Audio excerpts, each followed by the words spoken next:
Hey guys, welcome back to my YouTube channel. ನಮ್ಮ ದಿನದ ಪ್ರಯಾಣ ಹೀಗೆ ಸಾಗ್ತಾನೆ ಇರುತ್ತೆ. ನೀವು ಕೂಡ ನೋಡ್ತಾನೆ ಇರಿ. ನಾವಂತೂ ನಿಮ್ಮನ್ನು ಖುಷಿಪಡಿಸೋದಕ್ಕೆ ಏನೆಲ್ಲ ಮಾಡ್ತೀವಿ. ಸ್ವಲ್ಪ ಮಜಾ, ಸ್ವಲ್ಪ ಕಷ್ಟ, ಸ್ವಲ್ಪ ಸ್ನೇಹದ ಸಂಬಂಧ ಹೀಗೆ ಇರುತ್ತೆ ನಮ್ಮ ಒಂದು ಡೈಲಿ ಲಾಗ್ಗಳು. ನೋಡ್ತಾ ಇರಿ, ಅದು ಎಂಜಾಯ್ ಮಾಡ್ತಾ ಇರಿ.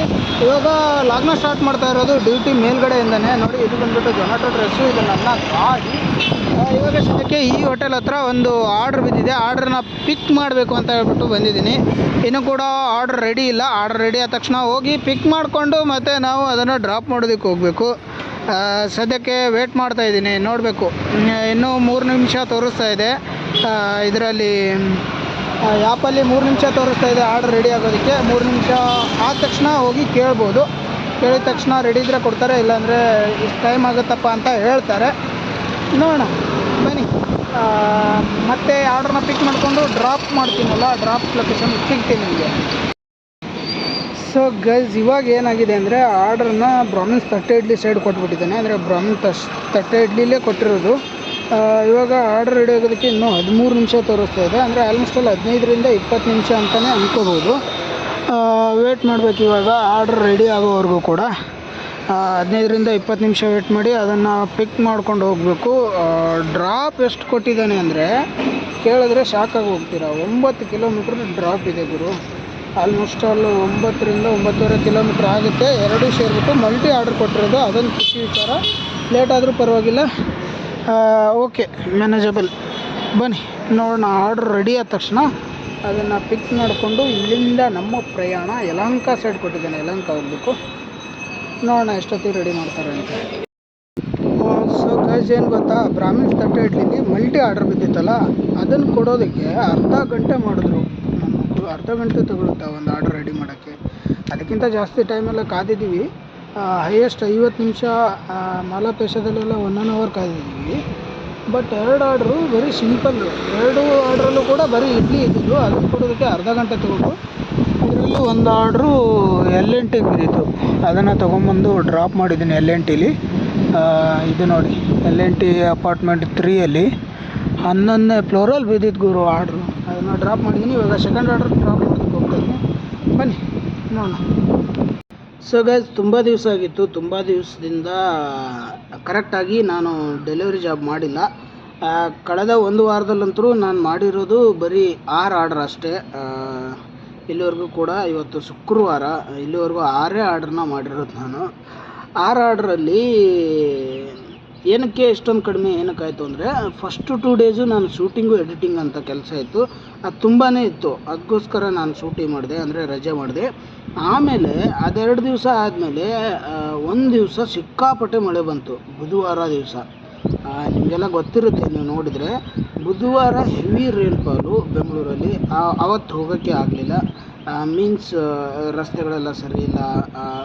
ಯಾಕೆ ಸುಮ್ಮನೆ ರಿಸ್ಕು ಅಂತ ಬಿಟ್ಟೆ. ಆಮೇಲೆ 2 ದಿವಸ ನನಗೇನೆ ಹುಷಾರು ತಪ್ಪಿಬಿಡ್ತು. ಗುರುವಾರ ದಿವಸ ಮತ್ತು ಬುಧವಾರ ದಿವಸ. ಬುಧವಾರ ಮಳೆ ಬಂತು ಅಂತ ಹೋಗಿರಲಿಲ್ಲ. ಮತ್ತು ಹಾಗೆ ಹುಷಾರು ತಪ್ಪಿಬಿಡ್ತು. ಸಂಜೆ ಅಷ್ಟೊತ್ತಿಗೆ ಸ್ವಲ್ಪ ಮೈಗೆಲ್ಲ ಹುಷಾರಿಲ್ಲ ಅನ್ಸೋದಕ್ಕೆ ಸ್ಟಾರ್ಟ್ ಆಯಿತು. ಆಮೇಲೆ ಗುರುವಾರ ಪೂರ್ತಿ ಹೋಗಲಿಲ್ಲ. ರೆಸ್ಟ್ ಮಾಡಿದರೆ ಆಯಿತು ಗುರು, ಮತ್ತು ಆಮೇಲೆ ಮಾಡೋಣ ಅಂತ ಹೇಳ್ಬಿಟ್ಟು ಹೀಗೆ ಹೋಗಿರಲಿಲ್ಲ. ಮತ್ತು ಇವತ್ತು ಶುಕ್ರವಾರ ಅಂತ ಹೇಳ್ಬಿಟ್ಟು ಇವತ್ತು ಹೋಗಿದ್ದೆ. 3 ಆರ್ಡ್ರನ್ನ ಕಂಪ್ಲೀಟ್ ಮಾಡಿದ್ದೀನಿ. ನೋಡಿದ್ದೀರಾ ನೀವು, ಇಷ್ಟೊತ್ತು ಲಾಗ್ ನೋಡಿದವ್ರಿಗೆ ಗೊತ್ತಿರುತ್ತೆ. 3 ಆರ್ಡ್ರನ್ನ ಕಂಪ್ಲೀಟ್ ಮಾಡಿ 4ನೇ ಆರ್ಡ್ರನ್ನ ಪಿಕ್ ಮಾಡಬೇಕು ಅಂತ ರೆಸ್ಟೋರೆಂಟ್ ಕಡೆ ಹೋಗ್ತಾಯಿದ್ದೆ. ಆ ಟೈಮಲ್ಲಿ ನನಗೆ ಯಾಕೋ ಮತ್ತೆ ಮೈ ಹುಷಾರಿಲ್ಲ.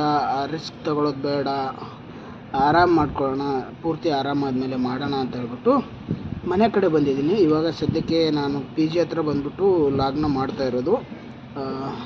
ಹಾಸ್ಪಿಟ್ಲೆಲ್ಲ ಹೋಗೇ ಬಂದಿದ್ದೀನಿ ಇವಾಗ ಹಾಸ್ಪಿಟ್ಲೆಲ್ಲ ಹೋಗಿ ಡಾಕ್ಟ್ರನ್ನ ಮೀಟಾಗಿ ಚೆಕಪ್ ಎಲ್ಲ ಮಾಡಿಸ್ಕೊಂಡು ಬಂದಿದ್ದೀನಿ. ಏನೂ ತೊಂದರೆ ಇಲ್ಲ.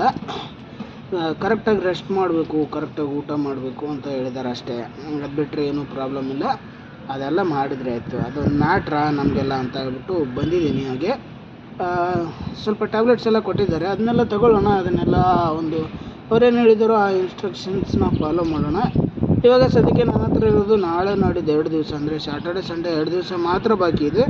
ಆ 2 ದಿವಸ ಏನು ಅರ್ನ್ ಮಾಡ್ತೀನೋ ಅದಷ್ಟೇ ಈ ವೀಕ್ನ ಅರ್ನಿಂಗ್ ಆಗುತ್ತೆ ಡೆಲಿವರಿ ಜಾಬಿಂದ, ಬೇರೆ ಅಲ್ಲ. ನೋಡೋಣ, ನಾಳೆ ನಾಡಿದ್ದು ಡ್ಯೂಟಿಗೆ ಹೋಗ್ತೀನಿ. ನಾಳೆ ನಾಡಿದ್ದು 2 ದಿವಸ ಏನಾಗುತ್ತೆ ಅಂತ ಮೇ ಬಿ ನಾಡಿದ್ದು ಮತ್ತೆ ಬೇರೆ ಪ್ಲ್ಯಾನ್ಸ್ ಇದೆ. ನಾಳೆ ಒಂದೇ ದಿವಸ ಅನ್ಕೋತೀನಿ. ನಾಡಿದ್ದು ನಿಮಗೇನೋ ಸರ್ಪ್ರೈಸು, ನಿಮಗೇನೋ ಹೊಸದೇನೋ ತೋರಿಸ್ಬೇಕು, ಹೊಸದೇನೋ ನಿಮ್ಮ ಹತ್ರ ತೊಗೊಬರ್ಬೇಕು ಅಂತ ಪ್ಲ್ಯಾನ್ ಇದೆ ನಾಡಿದ್ದು, ಅಂದರೆ ಸಂಡೇಗೆ. ನಾಳೆ ಒಂದು ದಿವಸ ಮಾಡ್ತೀನಿ, ನೋಡೋಣ ನಾಳೆ ಒಂದು ದಿವಸ ಎಷ್ಟಾಗುತ್ತೆ. ಒಂದು 700-800 ರೂಪಾಯಿ ಆದರೆ ಸಾಕು. ನೋಡೋಣ, ಅಷ್ಟಾದರೆ ಬಂದುಬಿಡ್ತೀನಿ ನಾಳೆನೂ. ಹುಷಾರಾಗೋವರೆಗೂ ತುಂಬ ಜಾಸ್ತಿ ಟೈಮ್ ಮಾಡೋ ಅವಶ್ಯಕತೆ ಇಲ್ಲ. ಅದಕ್ಕೆ ನಿಮ್ಮ ಹತ್ರ ಹೇಳಬೇಕು ಅಂತ ಅನ್ನಿಸ್ತು. ಲಾಗ್ಸ್ ಎಲ್ಲ ಯಾಕೆ ಅಷ್ಟು ಕರೆಕ್ಟಾಗಿ ಬರ್ತಾಯಿಲ್ಲ ಅಂದರೆ, ಏನು ಗುರು ಸ್ಟಾರ್ಟ್ ಮಾಡಿ 2 ದಿವಸ ಆಗಿಲ್ಲ, 2 ದಿವಸಕ್ಕೇ ಬೇಜಾರಾಗೋಯ್ತಾ? 2 ದಿವಸದಲ್ಲೇ ಇಷ್ಟು ವರ್ಸ್ಟಾಗಿ ಲಾಗ್ಸ್ನ ಮಾಡ್ತಾಯಿದ್ದೀಯಾ, ಏನು ತೋರಿಸ್ತಾ ಇಲ್ಲ, ಬರೀ ಜೊಮೆಟೊ ಹೋಗ್ತೀಯಾ ಬರ್ತೀಯಾ, ನಿಂದು ಡೈಲಿ ರೊಟೀನ್ ತೋರಿಸ್ತೀಯಾ ಅಷ್ಟೇನಾ? ಡೈಲಿ ಲಾಗ್ಸ್ ಅಂದರೆ ಮತ್ತೇನು ಬೇರೆ ಇಲ್ವಾ ಅಂತ ನಿಮಗೆಲ್ಲ ಅನ್ನಿಸ್ಬಾರ್ದು ಅಂತ ಇದನ್ನು ಹೇಳಿದಷ್ಟೇ. ಇವತ್ತು ನಾಳೆ ಒಂದು 2 ದಿವಸ ಅಡ್ಜಸ್ಟ್ ಮಾಡ್ಕೊಳ್ಳಿ, ಮತ್ತು ಒಂದು 2-3 ದಿವಸದಲ್ಲಿ ಹುಷಾರಾಗ್ತೀನಿ. ಹುಷಾರಾದಮೇಲೆ ಡಿಫ್ರೆಂಟಾಗೇ ಬರುತ್ತೆ ಲಾಗ್ಸ್ ಎಲ್ಲ. ನಿಮ್ಗೆ ಗೊತ್ತೇ ಇದೆ, ಇವಾಗ ನೀವು ಎಲ್ಲರೂ ಕೂಡ ಮಿನಿ ಲಾಗ್ನ ನೋಡ್ತಾ ಇರ್ತೀರಲ್ಲ, ಅಂದರೆ 1 ನಿಮಿಷದಲ್ಲಿ ಲಾಗ್ನ ಪೂರ್ತಿ ಡೇ ಏನಾಯಿತು ಅನ್ನೋದನ್ನು 1 ನಿಮಿಷದಲ್ಲಿ ಹೇಳುವಂಥದ್ದು ಮಿನಿ ಲಾಗ್ಸು.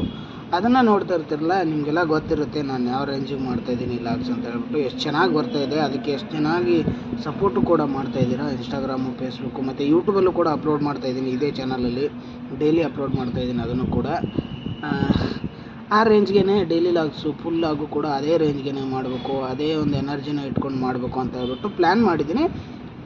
ಅದೆಲ್ಲ ಬರುತ್ತೆ, ಒಂದು 2-3 ದಿವಸ ಅಡ್ಜಸ್ಟ್ ಮಾಡ್ಕೊಳ್ಳಿ ಅಷ್ಟೇ. ಆಮೇಲೆ ಎಲ್ಲ ನೋಡಿ ಎಲ್ಲ ಫುಲ್ಲು ನೆಕ್ಸ್ಟ್ ಲೆವೆಲ್ ಇರುತ್ತೆ. ಸೊ ಅದಕ್ಕೆ ಈ ಒಂದು ಲಾಗ್ನ ಎಂಡ್ ಮಾಡ್ತಾಯಿದ್ದೀನಿ. ಇವಾಗ ರೆಸ್ಟ್ ಮಾಡೋಕ್ಕೆ ಹೇಳಿದ್ದಾರೆ. ಇವತ್ತೊಂದು ದಿವಸ ಪೂರ್ತಿ ರೆಸ್ಟ್ ಮಾಡ್ತೀನಿ, ನಾಳೆ ಡ್ಯೂಟಿಗೆ ಹೋಗ್ತೀನಿ. ಮತ್ತು ನಾಳೆ ಡ್ಯೂಟಿಗೆ ಏನಾದರೂ ಹೋದರೆ ಮತ್ತು ಆ ಟೈಮಲ್ಲಿ ಲಾಗ್ನ ಮಾಡ್ತೀನಿ, ಆ ಟೈಮಲ್ಲಿ ಸಿಗ್ತೀನಿ.